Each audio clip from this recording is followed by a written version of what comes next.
Alô, comunidade! Começa agora o ICL Urgente, dia 17 de novembro de 2025, sempre às 5 horas da tarde, com as principais notícias do Brasil e do mundo. E sempre com a gente, a Laura Cotio, na redação, na atualização de notícias aqui do ICL. Boa tarde, Laura. Boa tarde, Rodrigo, e boa tarde para você que está nos assistindo por todos os cantos do Brasil e do mundo, né, Rodrigo? Vamos lá. Vamos lá, boa tarde para você que mora nesse país em que o clã Bolsonaro e o Centrão mostram aí divisões. São cada vez mais claros os sinais desta divisão e da intenção da família Bolsonaro de lançar um nome que traga Bolsonaro, né, para a urna. E o Centrão talvez tenha que lançar uma outra candidatura. Pode haver uma pulverização de candidatos entre a extrema-direita e o Centrão. Nós vamos falar disso daqui a pouquinho. Por isso que o nosso título de hoje, nossa chamada é Ninguém Segura a Mão de Ninguém. Flávio Bolsonaro é hoje o nome mais forte da família para ocupar esse lugar. E isso preocupa o Tarcísio de Freitas. Se o Flávio sair como o candidato do Jair, o Tarcísio sai candidato a presidente? É uma dúvida que está aí circulando nos bastidores da direita. Daqui a pouco a gente volta a falar sobre isso. Até porque, minha gente, estamos cada vez mais perto de ver o ex-presidente Jair Bolsonaro celebrar o Natal atrás das grades. Na Papuda, na Papudinha, numa cela na sede da Polícia Federal em Brasília. Falta saber o local. Mas que vem aí a prisão definitiva, isso vem provavelmente antes do Natal. E é a condenação, você sabe, por tentar dar um golpe de Estado no Brasil. Hoje a gente tem uma atualização importante. O Supremo Tribunal Federal publicou a ata do julgamento da primeira turma, em que os ministros rejeitaram por unanimidade os recursos, os chamados embargos de declaração do ex-presidente e também de outros 6 réus condenados pela trama golpista. Está aí no nosso título, na nossa chamada, no site ICL Notícias. STF publica a ata de julgamento que rejeitou os recursos de Bolsonaro. O documento ainda não é o acórdão, tá, gente? É a ata. Esse documento registra de forma oficial o resultado dos votos. O próximo passo é a publicação do acórdão, que é o documento aí sim com um resumo de todos os argumentos dos ministros, oficializando a decisão. Após o acórdão, que deve levar aí uma semana para sair, as defesas ainda podem apresentar 2 tipos de recursos. Vão tentar, né? Primeiro, novos embargos de declaração com pedido de mais esclarecimentos de pontos obscuros na condenação feita pela primeira turma. Então, um embargo de declaração, né, o segundo dos embargos de declaração.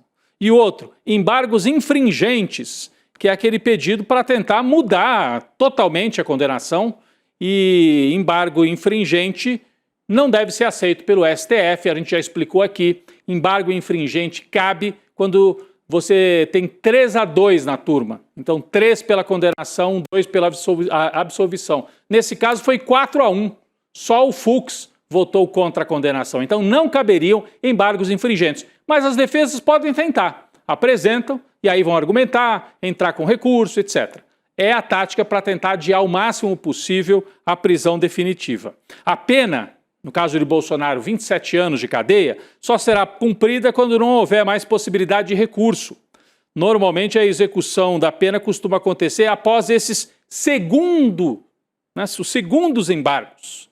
Isso deve acontecer aí no começo de dezembro, a condenação definitiva. É a hora que o Alexandre de Moraes vai olhar e vai falar: olha, são medidas protelatórias, não aceito mais recursos, está condenado, está definitivo, cumpra-se a pena. Isso deve acontecer, talvez, no início de dezembro. Laura Cotio tem mais informações sobre isso. Rodrigo, o mais provável é que os advogados do ex-presidente Jair Bolsonaro apresentem embargos infringentes e não mais de declaração.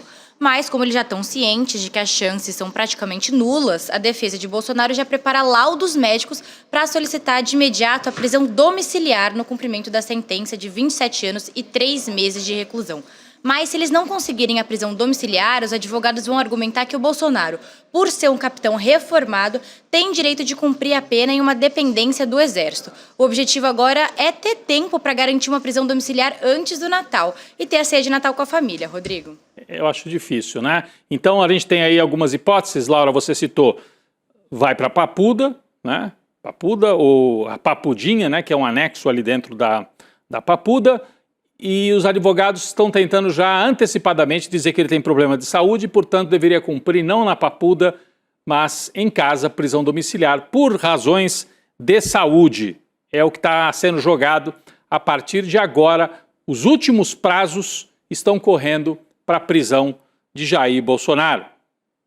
Bom, com o líder preso, seja na domiciliar provisória que está hoje, seja na prisão definitiva, né, atrás das grades para valer, com o líder preso e os rachas na direita, o bolsonarismo está em queda e há um risco até de uma certa debandada, né, de candidatos que vão testando a possibilidade de serem candidatos com ou sem a bênção de Jair Bolsonaro. A estratégia desses candidatos, especialmente governadores como Caiado, Zema, Tarcísio, Ratinho, a estratégia não é bater de frente com Jair Bolsonaro, visto que a gente teve os exemplos no passado, né? Joyce Hasselmann, o próprio Sérgio Moro, que fizeram críticas públicas e não deu muito certo para eles. Agora o Moro está tentando até se recuperar. A Joyce Hasselmann não se elegeu mais nada, né? Então agora a ideia é manter a aparência de que sim, fazemos a reverência ao Jair Bolsonaro, mas ao mesmo tempo se apresentar publicamente como uma figura do centrão, porque daí tenta-se atrair o eleitor mais moderado, aquele que não é nem lulista, nem bolsonarista extremado. É esse o caso de Tarcísio de Freitas, ele está no meio desta operação. O governador de São Paulo apareceu com pinta de candidato num evento organizado pela G4 Educação, do empresário Thales Gomes. No evento, Tarcísio falou para a plateia que é hora de trocar o CEO do Brasil. Bom, CEO, você sabe, é a sigla que se dá para o alto executivo de uma companhia, de uma empresa. Vamos assistir, depois eu comento um pouco mais. Vamos lá. Nós temos tudo de fato. O que a gente precisa? Política pública para aproveitar isso. Então, primeira coisa, demite seu CEO. Segunda coisa, vamos arranjar todo esse conjunto de operações para a gente trazer para cá o reencontro com o nosso potencial. E a economia do conhecimento é um potencial do Brasil. Primeiro que ele usa essa expressão, demite o CEO, como se o país fosse uma empresa. País não é empresa, é nação, né? O objetivo não é lucro. Empresa tem como objetivo lucro. País é outra coisa. Então, essa nomenclatura CEO mostra bem o estilo da candidatura dele, que quer vender o Brasil. Dá aquelas marteladas, já entregou a Sabesp aqui em São Paulo como um aperitivo para mostrar para os empresários. Eu vendi a Sabesp, imagine que maravilha, eu posso vender a Petrobras, posso vender Banco do Brasil, Caixa Econômica, como se isso fosse bom. Então, demitam o CEO, ele está falando, demitam o Lula e me contratem como CEO, como se o Brasil fosse gerido pela meia dúzia de empresários que estavam nesse evento aí, batendo palma para o Tarcísio de Freitas, né? Foi um encontro empresarial e há algo interessante, né, nesse encontro empresarial. A revista Fórum trouxe esta informação. Olha a manchete que está aqui. Essa frase, esse vídeo que a gente acabou de mostrar, bombou nas redes. Eu recebi de umas 10 pessoas diferentes. Bombou, veio por todos os lados. Demite o CEO. Aí a Fórum foi atrás da história. Tarcísio falou esta frase num evento da G4. Sócio da G4, um dos sócios, é mentor do aplicativo que fez aquele campeonato de cortes. Vocês lembram? Semana passada a gente trouxe matéria também da Fórum, que os amigos do Tarcísio estavam incentivando as pessoas, assim, ó, ganhe 50 mil reais se você conseguir fazer cortes, vídeos, que quanto mais likes, você pode se candidatar a receber um prêmio. O Pablo Marçal fazia isso e está sendo processado na Justiça Eleitoral. Só coloca mais um pouquinho aqui para mim. Isso. Agora o que se descobriu é que tem um esquema do Tarcísio com esses cortes. Então, bombou esse vídeo, não é porque o Tarcísio, de repente, está com uma audiência orgânica, militante, é porque tem dinheiro rolando, tem incentivo para que isso bombe na internet. O corte divulgado pelo Tarcísio para selar sua candidatura, esse corte, foi feito, se a gente puder botar aqui a manchete de novo, rapidinho, só para eu dar uma complementada aqui na leitura, isso, foi feito em evento da G4 e a empresa tem como sócio Alfredo Soares, mentor da plataforma que organizou o campeonato de cortes. Então o Tarcísio está com uma operação aí que, no caso do Pablo Marçal, isso deu processo eleitoral. O Tarcísio pode ficar inelegível por causa disso daqui. Vamos aguardar. É a informação que trouxe a Fórum, que está acompanhando bastante esse caso, mas mostra como o Tarcísio está se apresentando já não mais como um bolsonarista terrível, mas como um homem dos negócios. Troca o CEO, né, que o Brasil vai para frente. É assim que ele está se apresentando. Bom, a Laura Couto tem mais detalhes sobre essa disputa entre Tarcísio e a família Bolsonaro, que cada vez mais desconfia do Tarcísio. Não é isso, Laura? É isso, Rodrigo. A direita tá quase um ninguém segura a mão de ninguém. E em meio dessa toda reconfiguração das articulações da extrema-direita para as eleições do ano que vem, cada um batalhando para conquistar o seu posto no poder, o Caiado e o Tarcísio, como a gente mencionou, os filhos mais velhos do Jair Bolsonaro, por outro lado, estão tentando manter a coroa do rei dos bolsonaristas em posse do pai. Além de querer passar essa imagem de que o bolsonarismo tem dono e hierarquia e não está aberto à sucessão, o Carluxo e o Flávio também cobram publicamente não só apoio, mas também ações em defesa do pai. E tem mais, Rodrigo. O Flávio Bolsonaro agora está avançando os peões no jogo para se lançar candidato à presidência da República como sucessor do Jair Bolsonaro. E para alas do Centrão, isso seria péssimo para o plano de unificar a direita em torno do Tarcísio. É isso. Nos últimos dias, Laura, você trouxe aí, entre os irmãos, o que está mais próximo de ter uma candidatura já não é o Eduardo, que se queimou demais, está lá nos Estados Unidos, né? Está com uma rejeição altíssima, na casa de mais de 60% por tudo que fez contra o Brasil. Então sai Eduardo e entra Flávio como provável candidato à presidência para carregar o nome Bolsonaro, Flávio Bolsonaro. A tática até pode ser, a gente tem aqui no telão, a tática até pode ser o Jair se lançar presidente dentro da cadeia com o Flávio como vice. E a hora que a Justiça Eleitoral disser não pode, porque ele está inelegível, aí o Flávio fica como herdeiro dos votos do Jair. E nesse caso, o Tarcísio sai candidato ou não? É a pergunta. A manchete de hoje do UOL, da coluna da Amanda Klein. Família Bolsonaro se agarra ao poder e quer Flávio candidato. Essa é a operação, essa é a disputa que a gente assiste hoje do lado da direita, por isso que o nosso título aí, ninguém segura a mão de ninguém. Quer dizer, o Jair segura a mão dos filhos, só. Dos outros ele desconfia, ele tem uma personalidade persecutória, acha que estão todos contra ele. Inclusive o Tarcísio, que é parceiro, ele ajudou a eleger o Tarcísio, governador, mas ele desconfia que se o Tarcísio sentar na cadeira de presidente, eu acho que não vai acontecer, mas se acontecesse, o Jair pensa assim, acabou para os Bolsonaro. Aí a página vira e o Bolsonaro se transforma em laranja na xepa, no final da feira. É mais ou menos isso que está em jogo, por isso que ele quer o Flávio como um candidato, com o nome da família. Para mostrar esse racha, a gente tem falado bastante de Santa Catarina, que explicita isso. Segue a todo vapor a divisão entre os prováveis candidatos em Santa Catarina para o Senado. Como a gente já explicou aqui, são 2 vagas para o Senado e 3 candidatos. Né? A direita tem 3 candidatos. Quem são os 3? O vereador carioca Carlos Bolsonaro, que está mudando do Rio para Santa Catarina para ser candidato.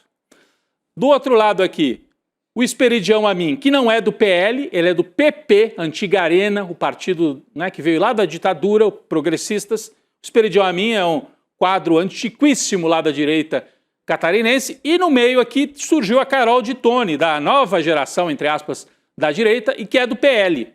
O PL queria, aliás, a Carol de Tone, né, queria que fossem os dois, Carlos Bolsonaro e ela. Só que o governador Jorginho Melo prometeu para o Esperidião Amin que o Esperidião seria candidato.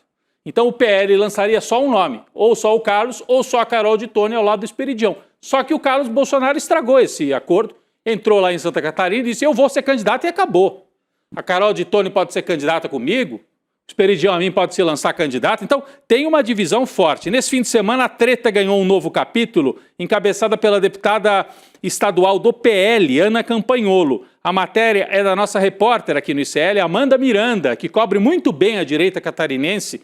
A Laura Couto explica melhor para a gente essa história que foi esmiuçada aí pela Amanda na matéria lá no nosso site. Laura. Rodrigo, o novo capítulo da novela é o seguinte: no fim de semana, a deputada Ana Campagnolo continuou batendo na tecla de que o Carluxo, o filho do ex-presidente Jair Bolsonaro, atrapalha o Partido Liberal e está prejudicando a ascensão da deputada Carol de Tone dentro do partido. A Carol de Tone, por sua vez, está se distanciando da legenda. A Campagnolo afirmou que o governador Jorginho Melo teria dito para Carol de Tone que não existe a possibilidade de uma chapa pura, ou seja, ela e o Carluxo. E que, por conta disso, a Carol de Tone começou a negociar com outros partidos da direita. Por outro lado, Carlos Bolsonaro, que abandonou todos os eleitores na capital carioca e migrou para Santa Catarina, está construindo a própria estratégia, independentemente das decisões partidárias. E no fim de semana ele chegou a defender uma chapa pura com a Carol, mas isso mina a estratégia do Jorginho Melo e coloca ele numa saia justa com o Esperidião Amin. Já o Amin tem se mantido calado e não fala com a imprensa sobre a crise. Rodrigo, tá uma confusão, né? Tá uma confusão. O PT deve lançar candidato em Santa Catarina, não teria chance para o Senado, mas se houver uma divisão na direita entre esses três, pode ser que surja a possibilidade de um candidato mais à esquerda, com 25% dos votos, com a direita dividida, consegue disputar. Vamos acompanhar. O resumo da história é que o PL segue dividido entre aqueles que pregam lealdade absoluta ao ex-presidente, e o que ele decide e o que a família dele faz é a lei, e aqueles que acham que tem que fazer política respeitando as características locais, que é o caso do Esperidião Amin, do Jorginho Melo, que estão lá em Santa Catarina, são lideranças de direita, mas que acham que nem tudo pode ser decidido pelo chefe da organização criminosa, Jair Bolsonaro. É por aí que está a divisão, e você vê como é que a família quer tudo para eles, tudo para eles. Isso vai gerando desgaste, mas eles têm voto, né? Então, é uma divisão que a gente tem que acompanhar e que pode favorecer o lado mais progressista, o lado da democracia. Pessoal, falando em democracia, preocupante o cenário na América Latina, hein? Nós temos aí vários sinais de avanço da extrema-direita, não é só o Milei na Argentina, o Noboa no Equador, a direita ganhou também na Bolívia, está avançando em várias partes. Neste domingo, no Chile, a extrema-direita conseguiu colocar o seu candidato no segundo turno e com uma votação forte. Olha aqui a manchete do ICL. Segundo turno nas eleições será entre a candidata da esquerda e o político ultradireitista, defensor de Pinochet, um fascista. Laura Couto tem mais detalhes sobre o resultado dessa eleição ocorrida ontem no Chile. Laura. Rodrigo, como você comentou, o Chile compartilha dos mesmos problemas dos países vizinhos, a ascensão de líderes da extrema-direita. E foi o que aconteceu nesse domingo, quando os chilenos foram às urnas para decidir o próximo presidente do país. O Gabriel Boric, o atual chefe de Estado do Chile, não pôde concorrer à reeleição. Então, o segundo turno ficou definido entre a candidata da coalizão de esquerda, apoiada pelo Boric, que se chama Janete Iara, e o candidato ultradireitista José Antônio Cast. O resultado foi apertado, Rodrigo. A Iara obteve quase 27% dos votos, enquanto o Cast ficou com aproximadamente 24%. Foi bastante mais apertado do que as pesquisas indicavam. As pesquisas indicavam a vitória da candidata apoiada pelo Boric, que ela é do Partido Comunista, hein? As pesquisas davam aí uma vantagem de 5, 8 pontos para ela, e foi muito mais apertado do que isso. O problema não é só esse. Aqui está a candidata do Boric, né? A Janete Iara, chegou em primeiro lugar. Acontece que em segundo veio o Cast, né, com 3 pontos apenas de diferença. E os outros 3 candidatos na sequência são todos eles de direita. Esse é o Cast, da extremíssima direita chilena. Defensor de Pinochet, defensor de tudo que é extremismo, né? Ele ficou em segundo. Acontece que depois dele, os outros 3 também são de direita. O Franco Parisi, um candidato aí ultraliberal, e Johannes Kaiser, que ficou em 4º lugar, também é de direita, e a Evelyn Matei, que teve 12% dos votos, é de um partido tradicional de centro-direita. A tendência é que esses 3 que ficaram de fora do segundo turno apoiem o Cast. Então você pode prever que o Cast tem favoritismo, pelo menos começa a corrida de segundo turno como favorito contra a candidata de Boric. É claro que tem toda a campanha do segundo turno, e o que chama a atenção lá no Chile? Adivinhem qual foi uma das pautas mais importantes? Segurança pública. A segurança para os chilenos. Tem que ser duro na segurança, e isso tudo impulsionou o Cast e deve impulsionar também no segundo turno. Vamos ficar atentos. A extrema-direita não avança só no Chile. Vocês viram o que aconteceu nos últimos 2 dias lá no México, governado por uma presidenta de centro-esquerda, Cláudia Sheinbaum, as Big Techs parecem estar financiando uma espécie de revolução colorida. Eles estão chamando nas agências internacionais de Revolução da Geração Z. É um outro nome para golpe de Estado, para 8 de janeiro, ou para aquelas rebeliões de 2013 aqui no Brasil que a gente conhece bem. Pelo menos 120 pessoas, incluindo 100 policiais, ficaram feridos. Esses manifestantes tentaram invadir o palácio. Vocês lembram o que aconteceu no 8 de janeiro? Foram para cima. E qual é o discurso? A presidenta Sheinbaum é da esquerda, que é protetora dos narcoterroristas. É o mesmo discurso que serve para a Colômbia, para a Venezuela, para o México, para o Brasil. Então é um jogo pesado.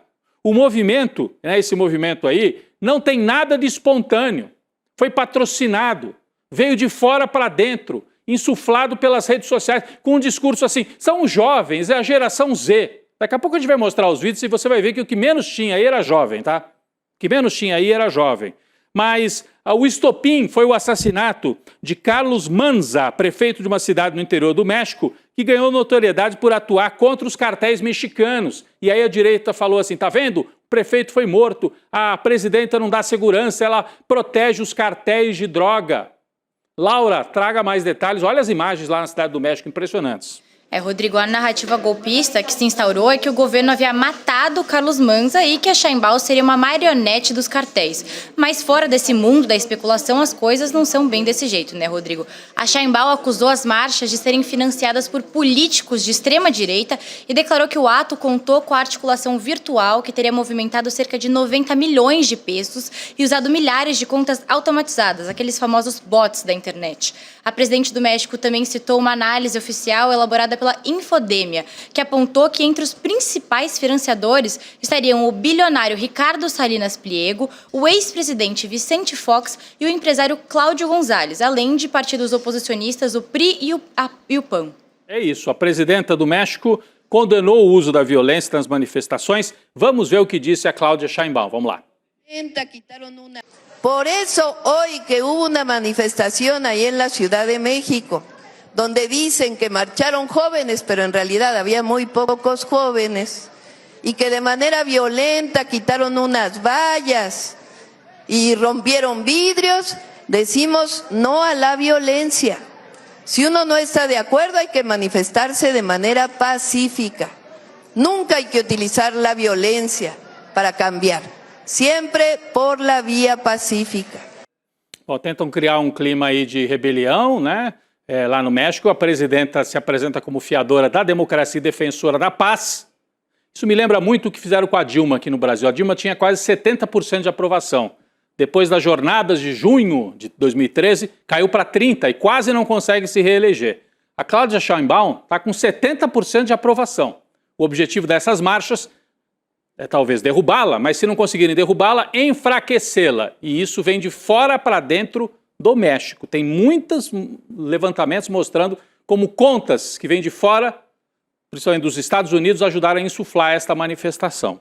Bom, Chile, México, agora vamos para a Venezuela, onde a situação é ainda pior porque chega a ameaça militar, de ataque militar. O secretário de Estado lá nos Estados Unidos, o Marco Rubio, anunciou que vai incluir um dos principais cartéis venezuelanos na lista de organizações terroristas. E isso abre caminho para que os Estados Unidos ataquem diretamente a Venezuela. Segundo Washington, o cartel de Los Soles seria comandado por Nicolás Maduro. Aí fica fácil, ó. É organização terrorista, o presidente Maduro, sem prova nenhuma eles estão afirmando, faz parte desse cartel, vamos invadir ou vamos mandar matar o Maduro para atacar o narcoterrorismo. É o mesmo discurso no México, na Venezuela, na Colômbia, no Brasil, no Chile, na Argentina. Bom, apesar disso, o Trump faz ameaças, coloca porta-aviões, mas ele também sugeriu que poderia abrir conversas, negociar com o Maduro. A notícia de que ele pode até negociar com o Maduro veio logo depois de Trump enviar navios de guerra e um porta-aviões impressionante para a costa da América do Sul. Vocês estão vendo aí as imagens desse porta-aviões. E por que isso me chama a atenção, gente? Porque parece haver uma campanha organizada pela direita. Me chamou muita atenção a manchete de hoje no G1 e a matéria de ontem no programa Fantástico da TV Globo. Olha só isso, olha só isso. Fantástico mostra detalhes do maior navio de guerra do mundo. Porta-aviões, que tem orçamento bilionário, traz tensão a países latino-americanos. É como se fosse assim, o Animal Planet da guerra. Soldados dentro do porta-aviões, como vivem, o que comem, como eles dormem, como se fosse um passeio turístico por um porta-aviões que é um símbolo do imperialismo dos Estados Unidos. É a normalização da barbárie. É para a gente ir se acostumando com a ideia. Veja que bonita esta máquina de guerra dos Estados Unidos. Vamos até mostrar como é que ela funciona por dentro. Gente, isso é muito grave. É a normalização da intervenção militar dos Estados Unidos aqui na América Latina. A gente não pode se acostumar com isso. E a Globo se presta a esse serviço com a matéria e com a manchete desse tipo. Eles estão pressionando Venezuela, estão pressionando o Brasil, estão pressionando o México. Como o México tem um governo muito forte, muito popular, resolveram, primeiro vamos desgastar na rua o México, porque no México a gente não precisa mandar soldado, a gente tenta fazer um desgaste com manifestação como já fizemos no Brasil. Mas são vários tipos de operação acontecendo ao mesmo tempo. E me chama a atenção, além do porta-aviões aqui na América do Sul, em paralelo a isso, do outro lado do mundo, na Ásia, a ex-primeira-ministra de Bangladesh foi condenada à morte por crimes contra a humanidade. Sabe do que ela é acusada? De ter reprimido duramente uma manifestação da geração Z. Usaram esse termo, as agências internacionais dos Estados Unidos. Então veja só o recado que se passa. Bangladesh teve rebelião dos jovens, geração Z, e a primeira-ministra que reprimiu foi condenada à morte. Então é assim, Cláudia Sheinbaum do México, não ouse reprimir, senão o seu caminho pode ser igual à primeira-ministra lá de Bangladesh. Então é uma ofensiva de extrema-direita usando armas, discurso contra a esquerda, que seria aliada dos narcos, mas o que está em jogo é o de sempre. Domínio imperial, e os Estados Unidos querem recolonizar a América Latina porque estão num momento decisivo da sua grande disputa com a China, e Venezuela, Brasil, estão mais alinhados com a China e com a Rússia do que com o governo de Donald Trump. Muito perigoso, a gente tem que ficar de olho em tudo isso.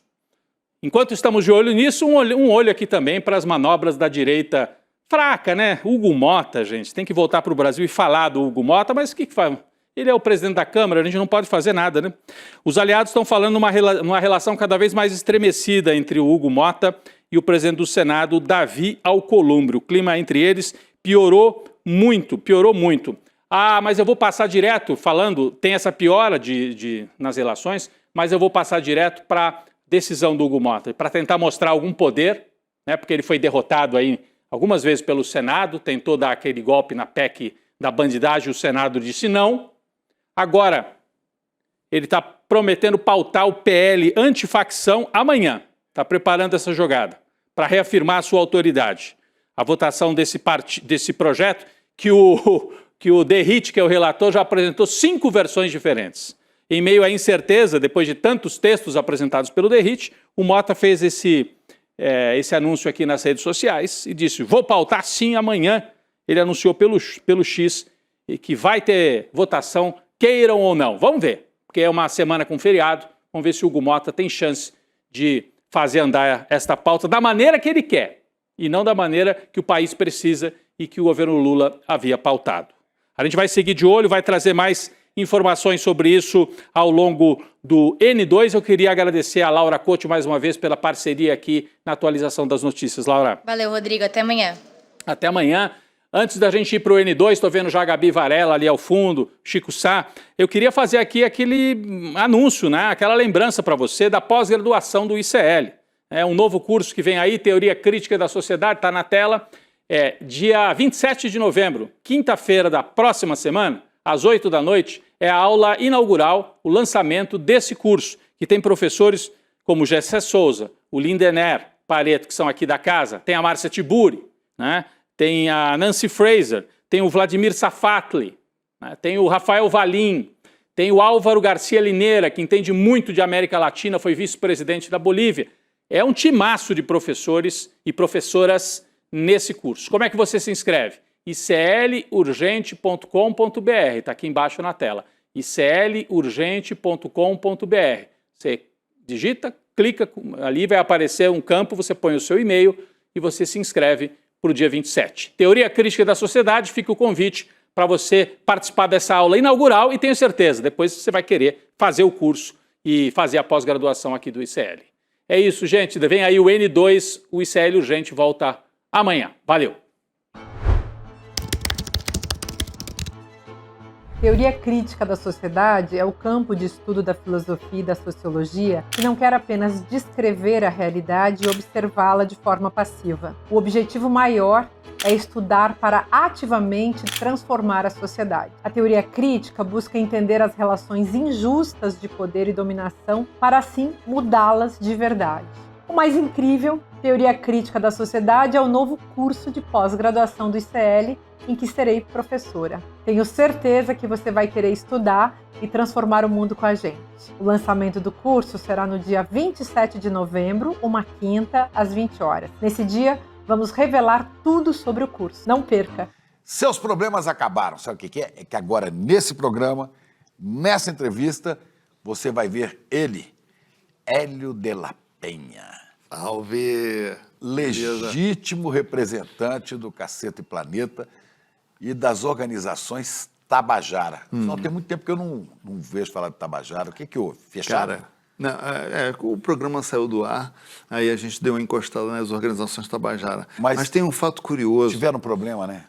Aqui em São Paulo, tinha uma faculdade que era uma faculdade Tabajara. Nome dela? O nome era Faculdade Tabajara. E aí eles tiveram que mudar o nome por conta do sucesso das organizações Tabajara. E aí ninguém mais queria ter um diploma Tabajara. Diploma Tabajara não vale. Então, não dá. Aí mudaram o nome. Aí mudaram o nome. A Universidade... Ítalo Brasileira. Ah, pensei que era de la Penha. É isso aí, olha. Hélio de la Penha aqui no Entrevista Chico Pinheiro do ICL, e você não pode perder.